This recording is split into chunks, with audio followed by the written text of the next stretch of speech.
maybe one of the most powerful tools for me in 2025 in terms of me getting closer to how I want to feel, me getting closer to confidence and self-trust. And for those of you who have done like a lot of therapy in your life and you feel like there are like additional layers of things that you can't quite break through, but you want to, and you can see it there, and you like there's something there. I had some of that. Like I had some of these just like barriers that I felt like I couldn't entirely. They were just felt like a little insurmountable. And I had a couple of friends who had gone through ketamine assisted psychotherapy, which is something that's becoming more and more common. And there's lots of research around this. And it sounded really interesting to me, just in terms of its ability to get you past some of those things that feel insurmountable. And so, after some conversations with my therapist and my people who had gone through it, I had an intake assessment with a therapist in town who is really well known for doing ketamine assisted psychotherapy. And she was like, heck yeah, I think this could be a really incredible tool for you to get closer to some of your inner wisdom that you might not be able to get to. And so I did it once in September, and I did it again here at the turn of the new year, just as an opportunity for me to just to see just to see. So like let me explain a little bit about what it is. So if you don't know, ketamine is a it's like technically used as a psychedelic, but also as like a tranquilizer for for medical reasons. So in the right doses, and under the supervision of a trained professional, it is a really powerful therapeutic tool, especially for people who are processing trauma or having some other like mental health issues that other traditional therapies might not be able to treat as effectively. And so it's a process, man. Like it's like you hunker down and you're in there for a few hours going through this process of this therapy. And it is pretty illuminating in terms of what you're able to experience in this level of consciousness.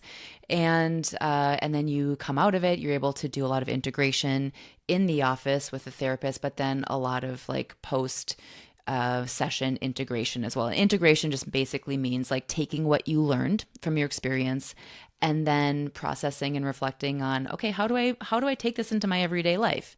And so the cool thing about this medicine is that it's pretty dissociative, which is also like the scary thing about this medicine too, where you are, it really kind of detaches you from your identity.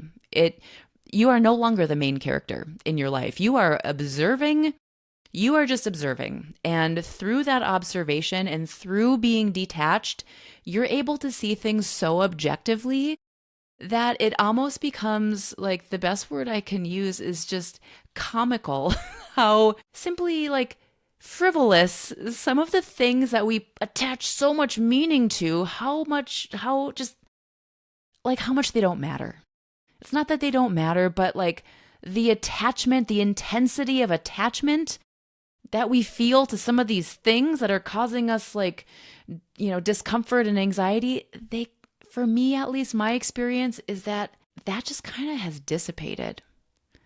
And what a freeing feeling it is to feel less attached to these things that feel like they're supposed to be so important. And I'm not going to get into all of it because, again, like I do want to like keep some of it private to myself. But I will say that this most recent experience, one of the main themes that I heard, and this is something that I have then pulled into my like feelings of how I want to feel in the year. The core theme of my most recent session was about me just getting so grounded. And when I'm in my first session, one of the things I noticed is I was like trying to control it. And I'm like, am I okay? Should I be worried? Like, what's going on? And like this little voice in my head, you don't have to control this, Jenna. And so I took that to heart in the second session. And I'm like, Jenna, you do not have to control this.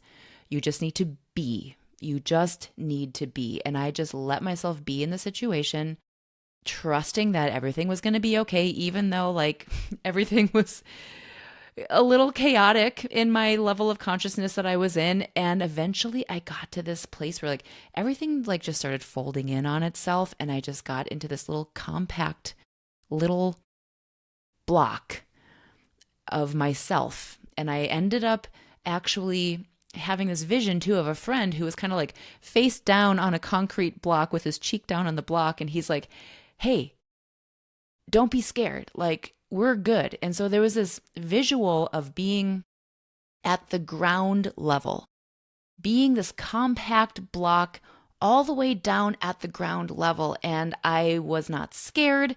I felt really trusting. I felt really excited. And what I realized through that whole process is that I know myself really well at the ground level. The work that I have done to discover my values, to know how I want to feel, to trust myself, to understand what I like and what I don't like and what I deserve and how I like all of this stuff, all of this work that I've done. What this session showed me was like, girl, you're good. Like, you know your ground level really, really well, and you can trust the shit out of it. And now you just get to build your whole self on top of that. And so this feeling of groundedness and being like getting in at the ground level with yourself, knowing yourself at this foundational level, like, and trusting that was really powerful for me. And one of my biggest takeaways is like, I have just boatloads of self-trust. And I can't say that in like a year or two ago that I would have been able to say that.